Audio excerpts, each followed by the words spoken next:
rolling on a Monday. Glasses in session. Go to the Glasser guest line. Check in with David Haugh, who joins us. Give David a follow on X at David Haugh. Host of Mully and Haugh on 670 The Score in Chicago. David, great to have you on. Also, always great to have two Haughs on the shows. We got our guy Sean producing as always. A lot of excitement around this Bears team and Ben Johnson, obviously. David, where are you on the hype train? Are you buying it? Do you think the Bears could be a playoff team, an NFC North contender this season? Or are you one of those people that you kind of want to wait and see the first couple weeks before you make your assessment on the Bears?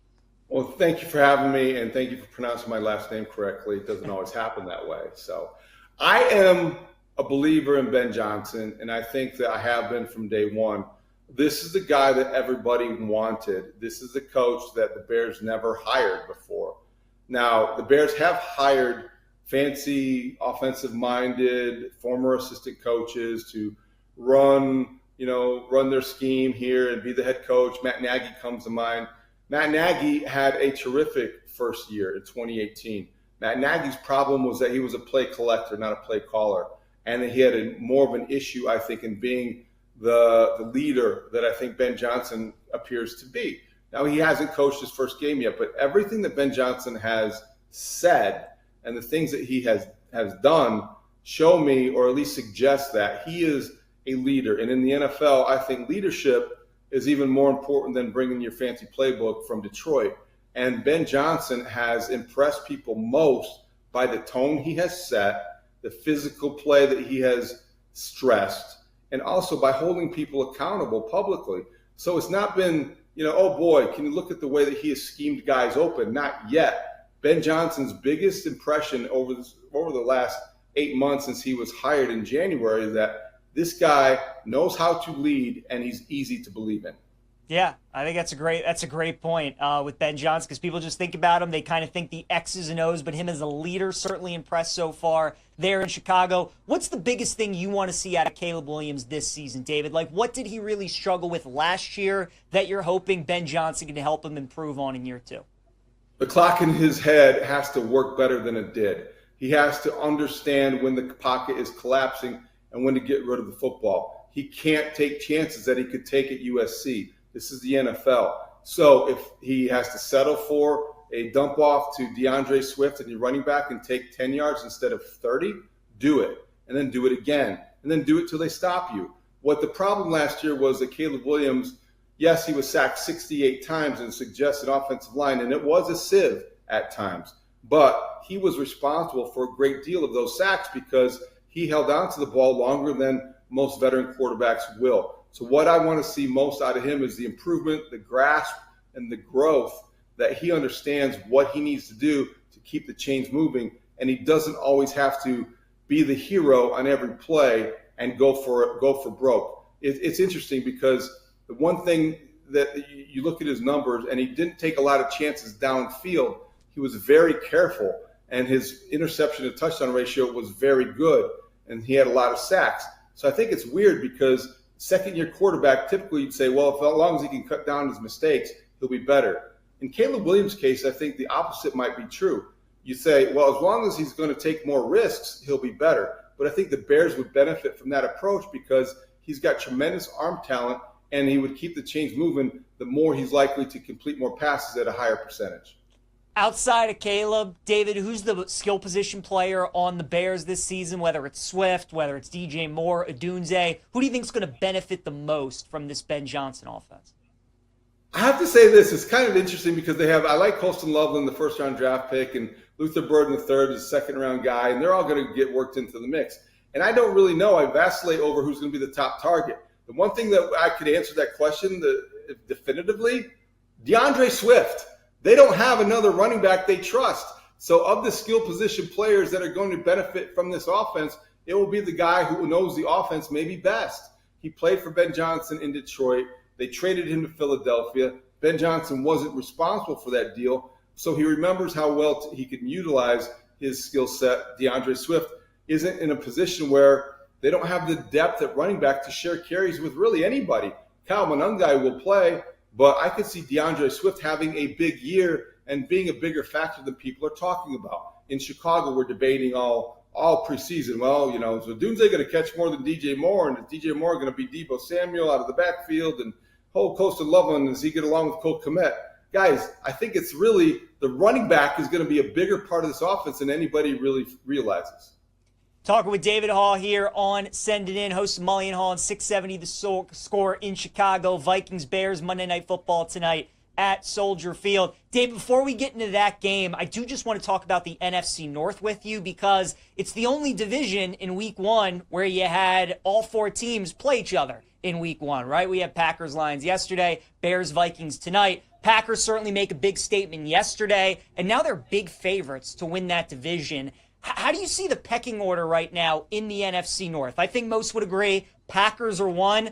Lions didn't look great. It is just Week 1. Maybe it's overreaction, but kind of who do you think is that second team right now in the North before we see the Vikings and Bears play tonight?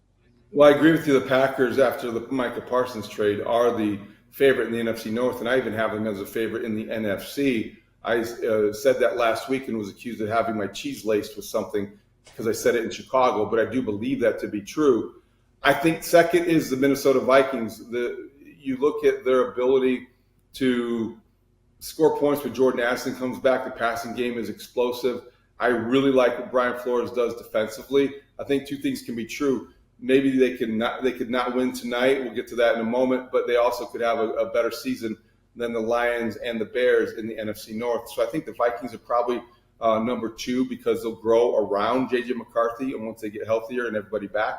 And then the Lions, I think we saw on the first Sunday yesterday that they're going to be prone to some mistakes and their offense with 3 new offensive line starters could get stagnant at times. And I think they're going to miss the offensive infrastructure, the intellect of a Ben Johnson and an Aaron Glenn on defense. So I don't think those are any small losses. So I think that I have the Bears being 4th, but a competitive 4th, then the Lions at 3rd, the Vikings, and the Packers winning the division. Yeah, and the odds reflect that right now on BetMGM. The Packers minus 125, Minnesota behind them, then Detroit, and then Chicago. Dave, let's get into tonight's game. Vikings 1.5-point favorite on the road. The total is 43.5. Who do you like tonight in Chicago? Who wins? Vikings, Bears. I think the Bears are going to try to establish the run. I think it's a smart approach. I think Caleb Williams will be very careful in the short passing game, and I think likely efficient. It's the first we've seen of Joe Thuney at left guard. The offensive line will be stabilized. I do think that the Bears, if they protect the football, and Caleb Williams has shown that's what he's good at. They protect the football. They keep the chains moving. I think they can win 27-23, a close game. I don't see that seems like, compared to what we saw last night on Sunday Night Football and some of the other games, a little low scoring. But you've got a quarterback in J.J. McCarthy making his first start for the Vikings, and you've got an offense in Chicago with the Bears learning a new scheme under Ben Johnson. So I think eventually, if these teams play it again, and they will later in the season, you'll see more points. But tonight, I think it's 27-23 Bears. All right, there you go. Great stuff, David Haugh. Give him a follow on X at David Haugh, host of Mully and Haugh 670 The Score in Chicago. Appreciate the time, David. Enjoy the game tonight. Hope to talk to you again soon.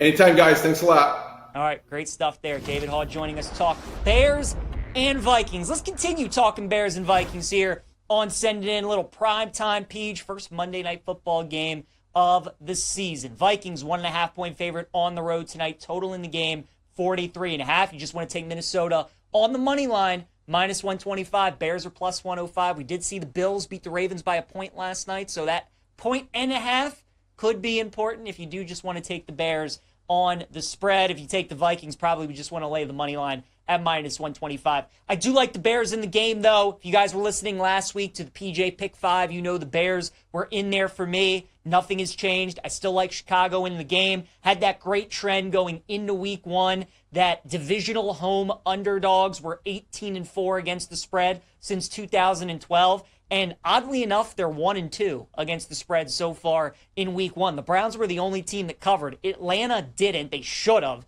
They didn't. Seattle didn't. They probably should have. So even though it's 1-2, again, you can see how strong that trend is, and the two teams, Atlanta and Seattle, probably should have won outright. So the fact that that trend is 1-2 very easily could have been 3-0. I do like the Bears in the game tonight. J.J. McCarthy, I'm not as high on him as maybe some other people are. KOC is one of the best coaches in the NFL, certainly one of the best offensive play callers that we have. Flores is a terrific defensive coordinator as well. Really good coaches on both sides in this game. I just think for McCarthy to be favored in his first NFL start on the road in a divisional matchup, I think this should be a pick'em, or maybe even the Bears should be favored in the game. When it opened up, they were favorites. Now all this money came in on Minnesota probably about a month ago. They have been the favorite ever since, but I like the Bears in the game, plus 1.5 against the Vikings. As for the total, I'd probably go under 43.5. Unders have been killing it so far in week one. We've only had 3 games that have gone over the total so far. But look, with Monday Night Football tonight, they're going to have their own pregame show. And leading up to it, what's the talk going to be about for the first 2 hours? It's going to be about Ben Johnson, Caleb Williams, this Bears offense. Then it's going to be about the Vikings and KOC and J.J. McCarthy. And all you're going to hear is offense, offense, offense. What's Caleb Williams going to look like this year? What's the Bears? How about the Vikings? What's J.J. McCarthy going to look like as a rookie? And then watch it be a 17-16 type game. Because these two, when they normally play in Chicago, normally low scoring. I think this one's the same way, so I would probably go with the under, but I do like the Bears, plus 1.5. Some props that I would look at in the game. J.J. McCarthy, over 15.5 rushing yards at minus 120. And how about anytime touchdown, plus 525? I really like that one. I think that's a great price. If you watch McCarthy at the University of Michigan, he runs, man, and he's a good athlete, and especially short yardage, goal line situations. He got used a lot at Michigan, and I think KOC is going to do the same thing with him as well. And if you're a rookie making your first start in the NFL, I know it's his second year, but essentially a rookie because he was hurt all last year. If you're starting your first year in the NFL, your first game, the game speeds up. And the pro level is a lot different than the college level. And McCarthy would scramble a ton to begin with at Michigan. Really wasn't a guy that liked to sit in the pocket all that much. So I think tonight, in his first NFL game on the road, going to use his legs a lot. I like over rushing yards, and I like that anytime total touchdown price as well, plus 525. Also like Rome Odunze, longest reception, over 21.5 yards at minus 110. I think when we're looking at Ben Johnson and the Bears this season, we're all trying to find out, like, who are going to be the guys on this roster that were the guys for him in those roles when he was with Detroit, right? So obviously, if Coastal Loveland's going to be Sam Laporta, DJ Moore is going to be your Amon-Ra St. Brown, and Odunze is going to be your Jameson Williams. That's going to be your deep threat. That's going to be your big play guy. That's going to be the guy who's catching the 50, 60-yard touchdowns. And you heard David say it. I mean, Caleb Williams was a conservative quarterback last year, and he really didn't love to take that many chances. And I think you're going to try and see Ben Johnson this year open it up a little bit with Caleb and force him to be a little bit more aggressive. And that helps everything they want to do on offense. They want to run the football and they want to pass off of that, but certainly they want to stretch out the defense, and they're going to look to do that with Odunze, who's great when it comes to one-on-one, 50-50 contested catches. So over 21.5, longest reception for Rome Odunze. I like that as well. And then look, the last point I'll make in the game, probably a great teaser leg. We already have every line out for week 2 games. If you want to take the Bears plus 7.5 with a money line for next week, or maybe a college money line, I think that's a good look. This feels like a one-score game to me. Again, that home divisional underdog trend that I mentioned, all of those games were one-score games. They were field goal games or less. I would expect tonight to be the same thing. So Bears plus 7.5 should be a great teaser leg this week in the NFL.